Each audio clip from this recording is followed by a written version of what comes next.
साहब की, सभी संत समाज की, भक्त समाज की, समस्त नगरवासियों की जय। चलिए, ये आज द्वितीय सत्संग का जो कार्यक्रम रविवार के दिन साहब ने सुनिश्चित किया है, तो मोबाइल थोड़ा सा तो द्वितीय कार्यक्रम आज संपन्न की ओर हम लोग बढ़ रहे हैं कि यहाँ पर साहब जी का एक लक्ष्य है कि हम लोग शुरुआत जब करेंगे और धीरे धीरे लोगों की जानकारी कि भाई प्रत्येक दिन यहाँ कार्यक्रम, क्योंकि सत्संग भवन पर जब कार्यक्रम होता था तो कुछ महिलाएं पूछती थी, बाबा यहाँ पहले सत्संग होता था, अब नहीं होता है क्या? तो हम लोग बताते कि नहीं, बाहर व्यस्तता के चलते नहीं हो पा रहा। तो यह जब प्रचारित और लोगों को संज्ञान होगा कि नहीं यहाँ कार्यक्रम चलता है। भगवान बुद्ध ध्यान की प्रक्रिया से ध्यान और ज्ञान की महत्ता बताते हैं। वहीं दक्षिण भारत में महाप्रभु चैतन्य मीराबाई ने कहा कि प्रभु को हम गा करके नाच करके उन्हें प्राप्त करते हैं। तो उन्होंने उसमें जीवन की दोनों विधा से अपने जीवन की जो अहंकार है, अभिमान है, उसको शून्य स्तर पर लाने का दोनों की विधा है। और दोनों के शून्य हो जाने पर ही जीवन के आनंद है, चाहे वह ध्यान के माध्यम से हो, चाहे वह गायन के माध्यम से हो। जब आप दिल से गाते हैं, मस्त होते हैं, तो भी आपके अंदर निराभिमान आ जाता है, अहंकार का शून्यता हो जाती है। तो हम सबके भी जीवन का उसी कड़ी में ले जाना है। और एक संत समाज का एक क्या कहा जाए, एक वैद्य है, डॉक्टर है, तो इस समाज में दो तरह के रोगी होते हैं, एक शरीर से, एक मन से। तो ये संपूर्ण ये संत जो है ये मानसिक मेंटली डॉक्टर है, और जो बाहर का है वो फिजिकली है। तो दोनों डॉक्टर की जरूरत है। एक जीवन में मस्त आनंद से रहता है, मानो वो भी एक तरह का एक समाज में लोगों को कुछ नहीं कर रहा है।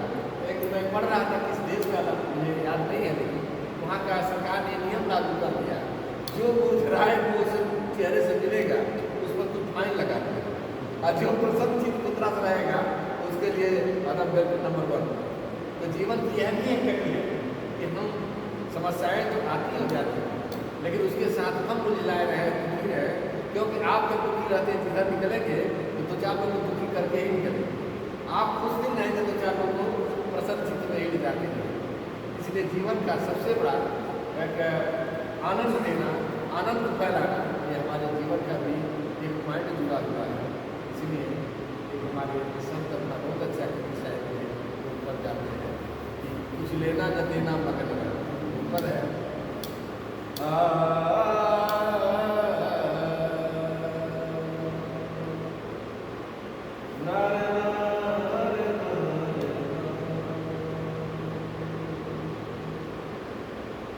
अरे भगवान राम कुमारी है,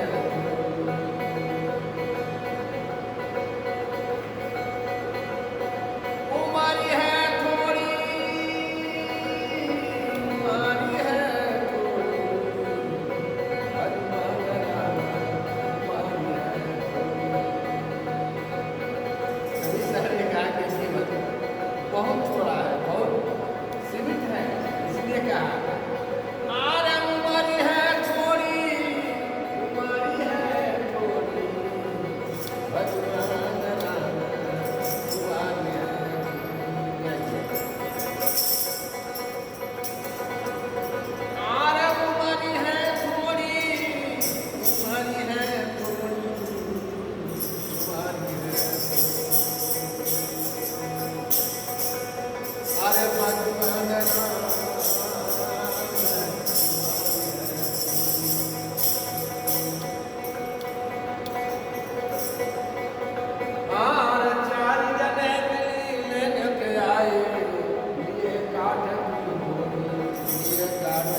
और कहीं कबीर सुन भाई आर दिन गौरी दिन तोरी अरे उमारी है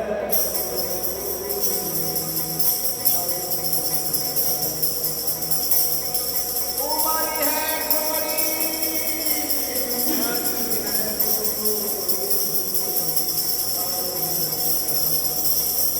उमारी है। तो सतगुरु कवि ने कहा ये जीवन थोड़ा है, इस जीवन में हमको क्या करना है। इसीलिए युधिष्ठिर और यक्ष का जब संवाद हुआ तो उसने 4 प्रश्न पूछा यक्ष ने। वो कौन सा प्रश्न था कि माँ से कब मन था कब बोलते इतने चतुर प्रश्न आपने जन्म दिया। पहला सब पूछ दिया इस दुनिया का सबसे बड़ा आश्चर्य क्या है।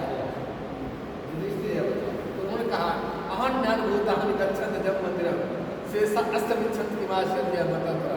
कहा कि हे राजन प्रत्येक दिन मनुष्य प्राणियों को जब लोग जाते हुए देखता है लेकिन अपने अजर और मान करके सारी दुष्टता करता रहता है, इससे बड़ा हो गया आश्चर्य। फिर तो सरकार ने कहा कहो पंथा रास्ता करो। आध्यात्म के क्षेत्र में पूछा जाए तो हर एक अपना कहेगा कि हमारा पंथ अच्छा है, हमारा पंथ अच्छा है, लेकिन उस पंथ को उसने कहा कहो पंथा। उसने कहा कि अनंत शास्त्रम पौलस्य विद्या अल्पस्य कालो विघ्नता च यत् सारभूतम तद उपासनीयम अंशो यथा छिलाम मध्या। उन्होंने कहा कि हे राजन इस पूरे दुनिया में अनंत शास्त्र है। शास्त्र हिंदू धर्म में 6 माने गए, लेकिन शास्त्र एक बार मैं गोरखपुर अपने खांसी कटरा आश्रम को बैठा था। एक छोटी सी किताब हमको वही बच्चों की रही तो उसमें वो क्या क्रिमिनल साइंस मैंने इसमें एक बदमाशी का भी कैसे वो पॉइंट सीखते हैं, कैसे लोग पढ़ते हैं। तो उसने कहा कि जीवन में अनंत सा जैसे एक चोर है वो भी एक चोरी की विद्या सब कोई नहीं कर सकता, पकड़ लिया जाए, लेकिन उसकी निपुणता कैसे है। जब भारत और पाकिस्तान के बॉर्डर पर आतंकवादी घुसते हैं तो ऐसा नहीं है एक घुस जाते हैं, उनका प्रशिक्षण होता है कैसे घुसना, कैसे बचना, कैसे निकलना। तो है उसने कहा अनंत शास्त्र।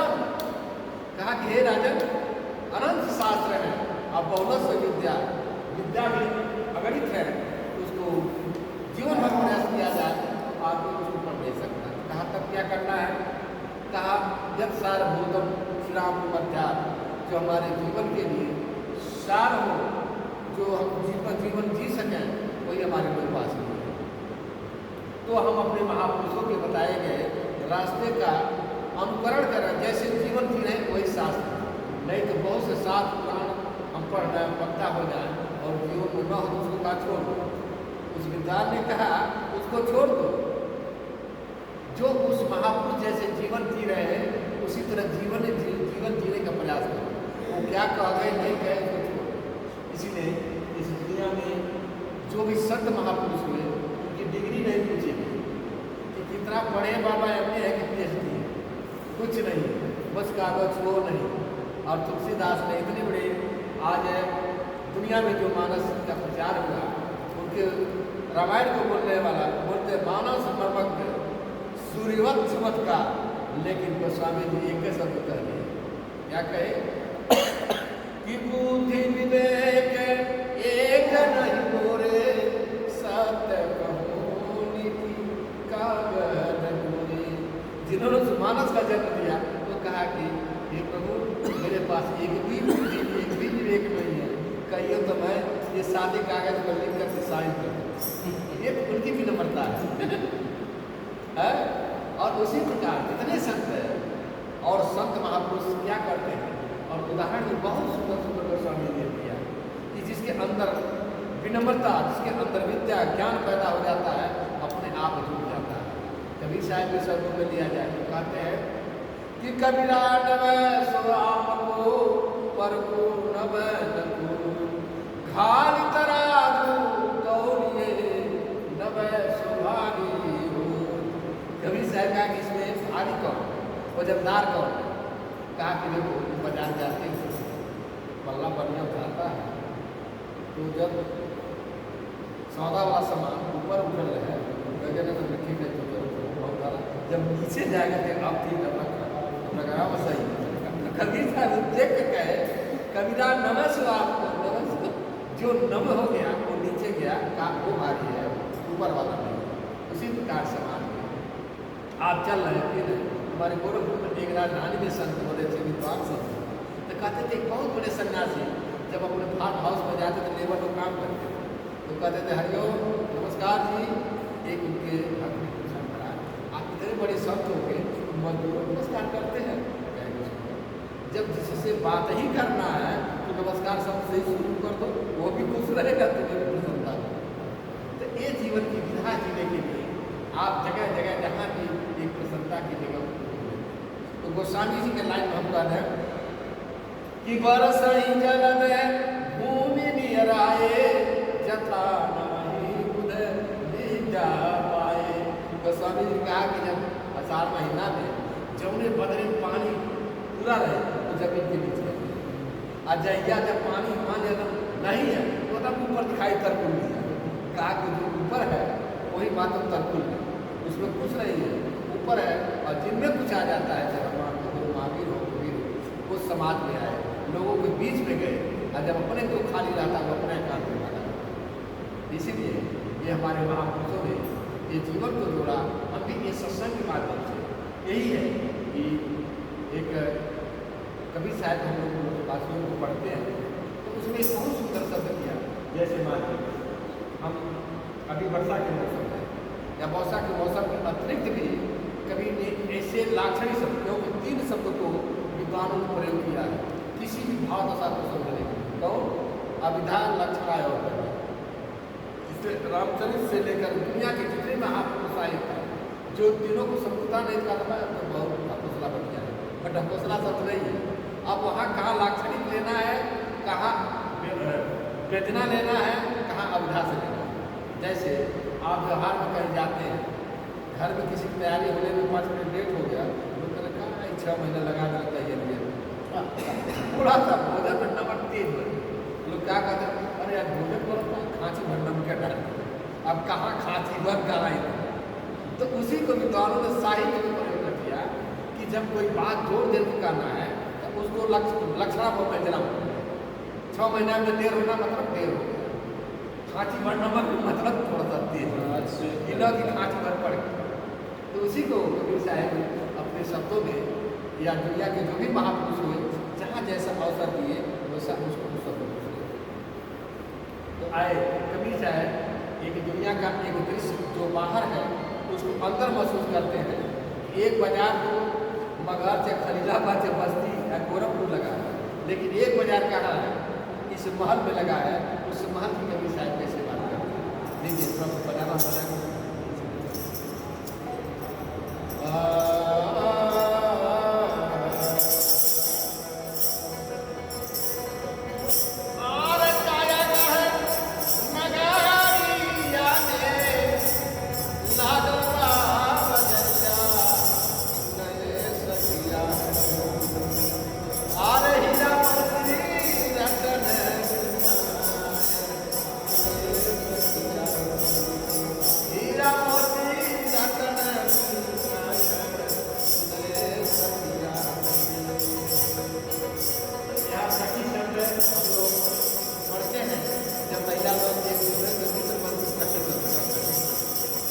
व्याकरण से हम देखें तो उन्होंने कहा सखी शब्द संस्कृत जिसका रूप होता सखी सखी सख्या सखी सखी सखी सख्या सखी जिसका अर्थ होता है विरोध।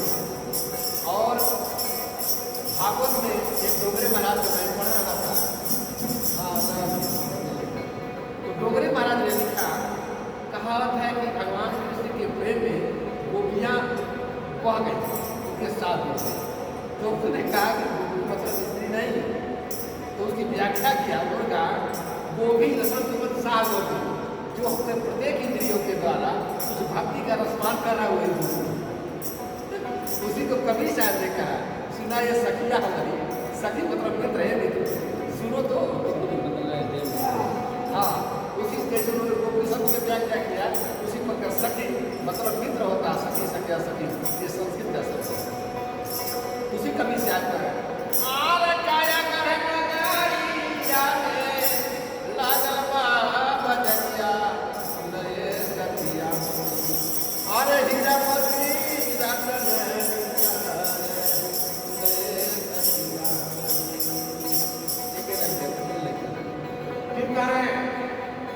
अरे चार पांच सखिया मिली चलनी बजरिया सखिया मरी अरे कर लगली रवा के नाम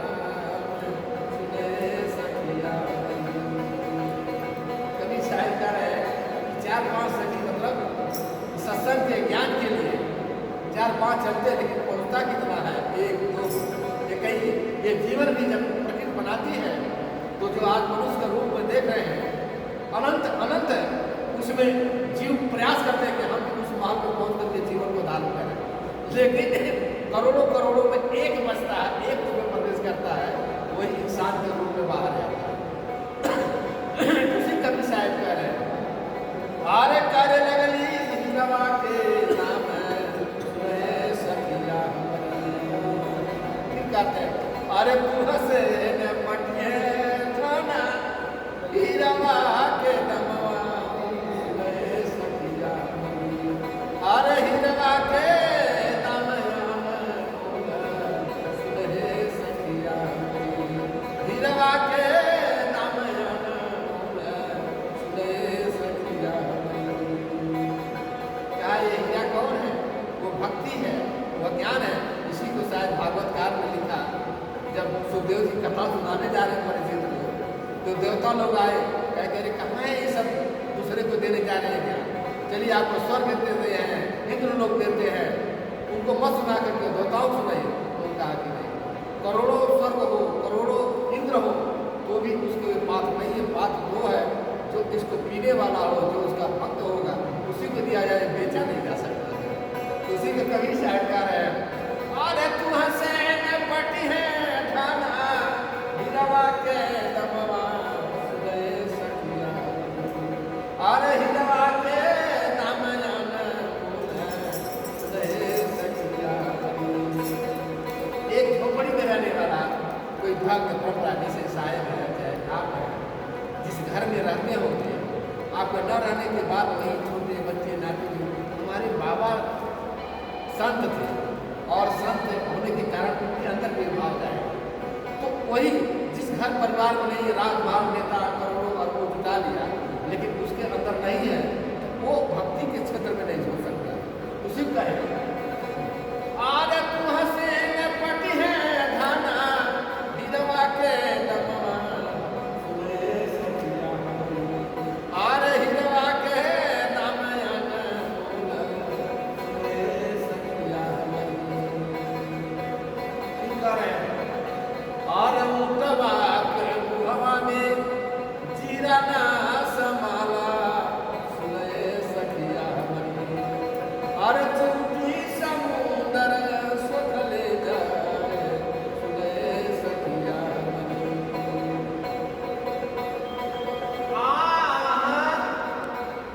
आर सुने सखिया हमारी सुने सखिया हिरवा के दाम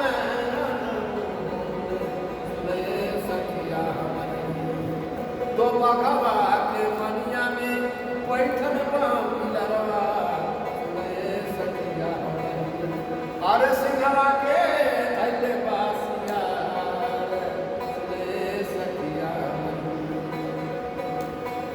तू साहेब कबीरे गान पूरबी में झुमरवा सुने सखिया और गुरु का माया पार सुने सखिया गुरु गति जग में पार सुने सखिया।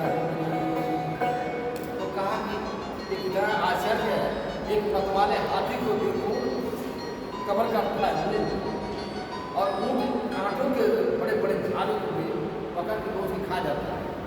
लेकिन कभी साहिब क्या क्या करें, अरे ऊँटवा के मुहवा में जीरा ना संभाला, सुनए सखिया मरी। अरे चिंती समुंदर सुख ले जाए, सुनए सखिया मरी। तो कहा ऊँट कौन? कहा ऊँट वो है जो जीवन के जमीनी हकीकत पर, जिसके ज्ञान और भक्ति से कोई भी उनका संबंध नहीं है, केवल राजमद है, पद मद, रूप मद, जात मद में ऊँट की तरह घूम रहा है, बस और किसी को नहीं देखना। कहा कोई ऊँट है और भक्ति रूपी जीरा उसने नहीं संभाला है। इस समाज में कैसे जीना, क्योंकि एक पद, एक राजमद तुम्हारा एक अल्पकालिक है। जो मंत्री, जो प्रधानमंत्री, जो नेता, जो चेयरमैन बैठ के चलते रहे, बस उतर के लगता है कि चाय की दुकान पर एक कप पत्र हो गया, पैसा कर दिया। एक समय था किसी का भी हम करते हैं, ये पद प्रतिष्ठा दुनिया का कोई भी चीज स्थिर रहने वाला नहीं। तो कहा वही ऊँट है, और जो भक्ति का रसपान किया, भक्ति मतलब परमात्मा एक सागर का प्रतीक है, उसको जिसने पिया मानो चिंती समुद्र सुख ले जाए, उस समुद्र को पी ले। और बगवा के मनिया में बैठल पर पिलरवा सियरा के सिंगवा के रहने बसिया, ये महल है और इसमें ये मान सुरा, इसमें आत्मा रूपी शेर बैठा है, लेकिन संसद रूपी सियार ने वो आत्महत्या देने लगा के है। कहा जाता है हट ऐसे कर्म ऐसे हो जाएगी। अब बेचारा ऊपर पर कहा बात सही है। कभी का देखिए आश्चर्य है, ये सिंगवा के रहने बसियार।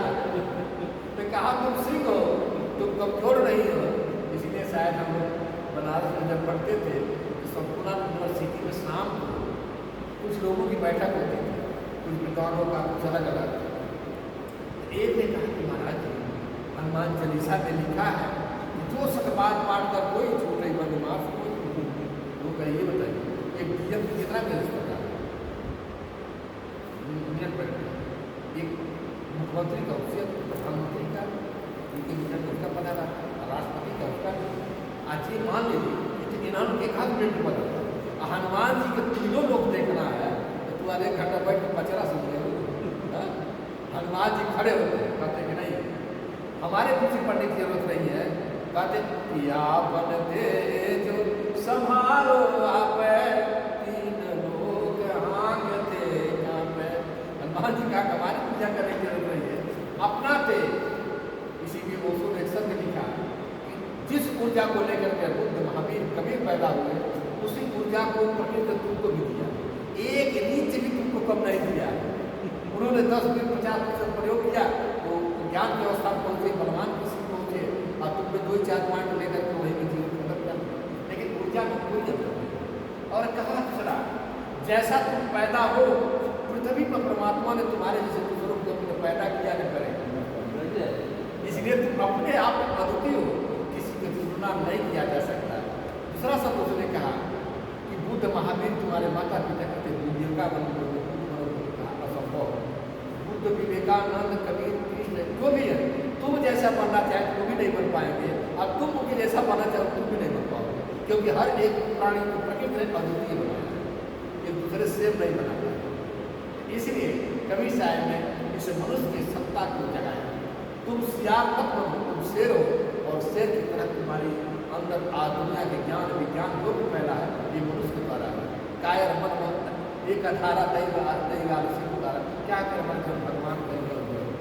कहा नहीं, रामचरित मानस हमको ये भी बन देता है, अब उसमें जिसको जो चुनना था चुन लेता है, जिसको कुछ नहीं करना है तो कर, अरे महाराज वही सुई जो राम चिरा कहाँ फिर तक पकड़ कहाँ झंझट पाले जाता है जो चाहिए तो ये कायरों का हो गया। इसीलिए कायर मत मत एक 18 दही वाल से द्वारा लक्ष्मण ने कहा ये तो कायरों की देन है, दही बना ना अपना संसार अपना बल जो प्रयोग किया वही कुछ जीवन की अवस्था में। तो कबीर साहब महापुरुष जितने भी हैं इस मनुष्य के जीवन की, इसलिए एक उदाहरण मैं पढ़ रहा था, एक भारत में एक कोई बहुत विकलांग व्यक्ति जो भारत में उसका उपचार नहीं हो सकता, तो शाहरुख खान ने उसको अमेरिका भेजा, और वहाँ जाने के बाद पूरी सर्जरी हुई, जो भी उसकी अंग प्रत्यंग भारत में नहीं संभव हो सके, वहाँ पूरी तरह से वो व्यक्ति डॉक्टर ने ऑपरेशन करके ठीक कर। तो उस व्यक्ति से पूछा गया ये बताइए इस जो स्थिति भारत में आपका ये उपचार नहीं हो सका, ये सब आप भारत में रहते थे क्या करते थे? तो कहा कि सर भारत में रहते यही लोग कहते काहे परेशान, जैसा कर्म कोई उसको भोग है तो इसमें कुछ होने वाला नहीं। कहा कि वहाँ ये कहते हैं, लेकिन पुरुषार्थ करने वाले के लिए पीछे पीछे कर्म के पीछे भगवान चलते हैं और बाकी भगवान के पीछे कर्म चलता है। वो भी कहते हैं जो जैसा करेगा वैसे ही हम दे सके, अलग से नहीं कुछ कर सकते। इस देश का सर्वोच्च पद राष्ट्रपति पद होता है। राष्ट्रपति पद के लिए एक निर्धारित आदेश है कि किसी अपराधी का अपराध इस दायरे के बाहर तो आप नहीं क्षमा कर सकते, इसके अंदर है आपका विचारा भी हो सकता है। एक जज जो निर्णय देता है, जज के ऊपर एक जज बैठा है, इस धारा के अतिरिक्त तुम गए कदम रखे तो भी जेल में चले जाओ। इस दुनिया का सबसे बड़ा कौन है कि कर्म प्रधान विष करि राखा, जो जस करई सो तस फल चाखा। इसी को कबीर साहब ने कि आपन कर्मन में हो जाई उदाहरण दिया। अरे गुरु वशिष्ठ जैसे पंडित ज्ञानी शोधिक लगन धरी, सीता हरण मरण दशरथ के वन में विपद परी, कर्म गति तारे नाई चली। जब राम का विवाह हो रहा था, होने की स्थिति आई तो शुभ मुहूर्त निकालने वाला इस देश का सबसे बड़ा कौन ज्योतिष? उस समय देश के सबसे बुजुर्ग ज्योतिष के ज्ञाता थे वशिष्ठ को बुलाया गया और मुहूर्त निकाला गया। ये मुहूर्त में जब होगी किसी प्रकार का कोई दुख संकट हो तो कबीर साहब सिर को देख रहे थे, कहा कि मुनि वशिष्ठ पंडित ज्ञान शोधी के लग्न धरे, इस मुहूर्त में सब शुरू होगा। आते आते घर में क्या घटना घटती है, एक परिवार में जब सामंजस्य नहीं बैठता है तो उन्होंने कहा सीता हरण मरण दशरथ के मन में जरूरत पड़ी, पूरा परिवार ही उस संकट से झेलता है। इसलिए इस जीवन में कर्म किसी को नहीं छोड़ता है। जिस चीज़ को खाएंगे, जैसे मान लीजिए मर्चा कट गया तो तीत होना ही है, ऐसा नहीं है कि मर्चा काटते रहो राम राम करते रहो, जरूर राम राम का आँख से पानी जरूर बहेगी। तो इसलिए इस जीवन को सब को क्या माना, इस मनुष्य के जीवन को अपना निजी कर्म को माना और कर्म को ही अपने जीवन में आत्मा। तो इसी शब्द के माध्यम से आज हम सत्संग के इस कड़ी से जुड़े हुए हैं और आगे भी हम लोग अपेक्षा करते हैं इस तरह के कार्यक्रम को देते रहे, क्योंकि अभी हम लोग जब बाहर जाते हैं जब प्रत्येक दिन कार्यक्रम हम लोग का लगा है। अभी उत्तर प्रदेश शासन की ओर से निर्देश हुआ कि संत कबीर नगर और गोरखपुर के मंदिर की ओर से 5 टीम यहाँ लखनऊ में आकर के कबीर साहिब के भजनों को रिकॉर्डिंग कराए, क्योंकि उसे उत्तर प्रदेश शासन ने निर्देश दिया है। उन संतों के शब्द जो किताबों में नहीं मिलते पद और उन पदों को संग्रह किया चाहे किसी भी शब्द को। तो हमने गए और हाँ जो चौरा में हमारे संत रामचंद्र साहब उनके भजन गवाए और बहुत प्रभावित हुए। हमने कहा कि सर हम लोग जब बनारस में पढ़ते थे जब पढ़ाते थे तो एक ऐसे कवि का सीन प्रस्तुत किया कि राम जब जंगल को जाते हैं तो एक सीन किया कि आदिवासी लोग राम से भेंट होते हैं और उसके बाद वो दोनों का एक शब्द का संबंध संवाद होता है और कैसे हृदय को लगता है कि एक सामने सीन घटित हो रहा है और उसमें अपने आप आदमी भाव विभोर हो जाता है। जैसे राम जब वन को चल जाते हैं तो उसमें टेलीफोन आदि व्यवस्था नहीं थी, तो कभी ने कहा कि माँ कौशल्या अपने पहन में बैठी है और एक पक्षी उड़ान भर रहा है, तो उस बड़े पक्षी के माध्यम से वे अपनी संवेदना कैसे व्यक्त कर रही है। तो वो सब मैं आज के प्रसंग में सुना दूँ। हम लोग जब विद्यार्थी जीवन में बनारस में रहे जो गुरुजन जब पढ़ाते थे हम लोग नोट करते थे, उसको मैंने किताब में भी दे दिया। वैसे उसमें दिया है कि एक माता का ममता एक पुत्र के प्रति कैसे होती है, उसको कहते हैं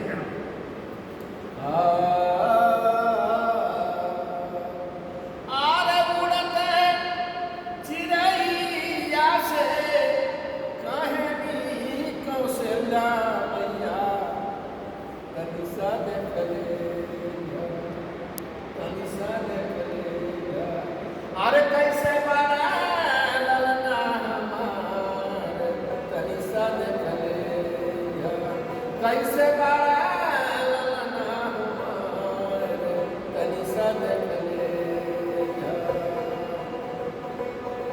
और कावने पीरी छवा नीचे दिनवा बितावत कवने पीरी छवा नीचे दिनवा बितावत आर सुरहु की बाट छाया तनि सद कैसे बाड़ा ललना हमार तनि सद और 14 परी से खातिर राम गईल बनावा नाही पियली पानी नाही नीक लागे खाना नीक लागे खाना आर पड़ली अयोध्या पर भारी विपतिया तनि सद कैसे बाड़े बबुआ हमार तनि सद तो आवत है बिहारी आज बन के भिखारी भइले अरे भटका कवैया कारबार तनि सद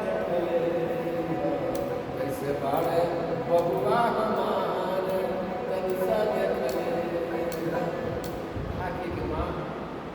उस समय क्या घटना हुई कोई देख रहे लेकिन कभी नहीं बहुत बड़ा कि माँ का ममता एक पुत्र के ऊपर कैसी होती है। इसलिए तुम्हें और माता पिता तुम्हें हमारे समस्त साथियों ने एक माँ का आशीर्वाद दिया क्योंकि माँ की वो भूमिका है दोनों की अलग अलग है। पिता का एक संस्थात्मक है और माँ का एक सृजनात्मक है। तो माँ जिस तरह से प्रकृति जो उनको जीवन का भूमिका अदा करने के लिए दिया वो अत्यंत महान है। जिस तरह से एक बच्चे माँ के गर्भ में से होने से पैदा होने तक 17-18 वर्ष तक नाबालिग बालिग नहीं हो जाता है तब तक माँ की भूमिका होती है। ये माता पिता का नमन है और उस माँ के प्रति भी लोगों का ये सबका सम्मान होना चाहिए। आज हम लोग इस प्रकृति है ज्ञान के लिए और हमारे बातों को नाम देता हूँ आगे लाल साहेब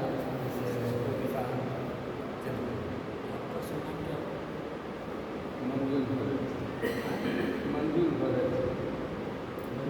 भरत मेरा साहित्यिक नाम मंजूर भरत जी है। वास्तविक नाम छत्तीसगढ़ का कुछ और है लेकिन ये मेरा मंदिर सही मंजूर भरत जी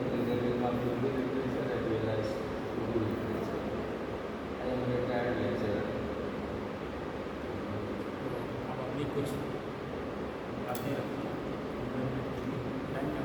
सबसे पहले माँ भारती के श्री चरणों में मैं कोट नमन करते हुए मंच पर पधारे हुए परम पूजनीय महान संत जो मंच पर पधारे हैं उनको कोट उनके श्री चरणों में नमन करता हूँ। साथ ही हमारे मंच के सामने बैठे हुए हमारे प्रिय भक्तजन मैं आप सभी लोगों को भी कोट नमन करता हूँ और आपकी सेवा में पेश है चंद मुक्तक। हम तो कवि हैं भक्ति साहित्य को हम एक लिमिट में ही पढ़ते हैं लेकिन फिर भी पढ़ रहे हैं।